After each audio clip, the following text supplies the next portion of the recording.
भैया संयोजन के लिए आप मानदेय का निर्धारण कैसे करते हैं जब कवियों को बुलाते हैं किसी कार्यक्रम में? अरे पूछो नहीं, सबसे पहले तो जो आयोजक है उसी से पूछना पड़ता है कि बजट कितना है, आपका बजट कितना है, पोएट पेमेंट के लिए कितना है। तो वो हमसे पूछता है आप बताइए कितना है। ये सवाल जो है ऐसा सांसत में डालता है कि यार हम क्या बताएं कितना है, तो ये तो जितना गुड़ डालो उतना मीठा होता है। अब ये पूछ के हमारे पाले में गेंद फेंक देते हैं, तो हम उनसे कहते हैं। सर्वेश अस्थाना साहब की ये रील देखकर मुझे आज से लगभग 24 साल पहले लिखी हुई एक कविता मेरी याद आ गई। तो सर्वेश अस्थाना जी के रील के कुछ हिस्से और अपनी वो कविता के कुछ हिस्से मैं साथ साथ आपके रखूँगा। उम्मीद है आपको पसंद आएगा। ना ये दौर बदला है ना वो दौर बदला था। कवि सम्मेलन हेतु एक कवि को संदेश भिजवाया है, आप भी शामिल हो ऐसी हमारी आशा। कवि सम्मेलन हेतु एक कवि को संदेश भिजवाया है, आप भी शामिल हो ऐसी हमारी आशा है। जवाब ने उनके हमारी आशाओं पर कर दिया वार। कहने लगे रुपए लगेंगे 7,000। देखिए इसमें तो बहुत ज्यादा हो सकता है, बहुत कम हो सकता है। आप अपना बजट बताइए जिसमें हम एक अच्छा सा कवि सम्मेलन करा देंगे।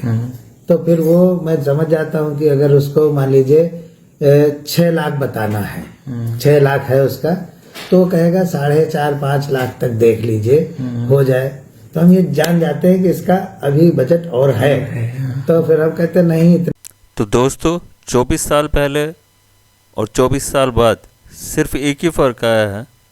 24 साल पहले रेट था और 24 साल बाद बजट है। देखिए आगे की लाइनों। हमने अपनी आर्थिक स्थिति का अनुमान बदलाया तो यूं जवाब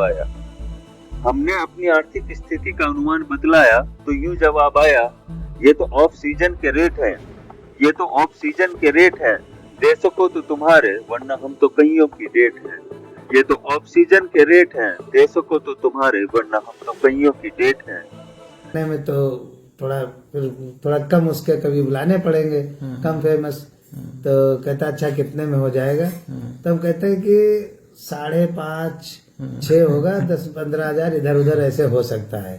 तो फिर वो कहता अच्छा एक टीम बना दीजिए।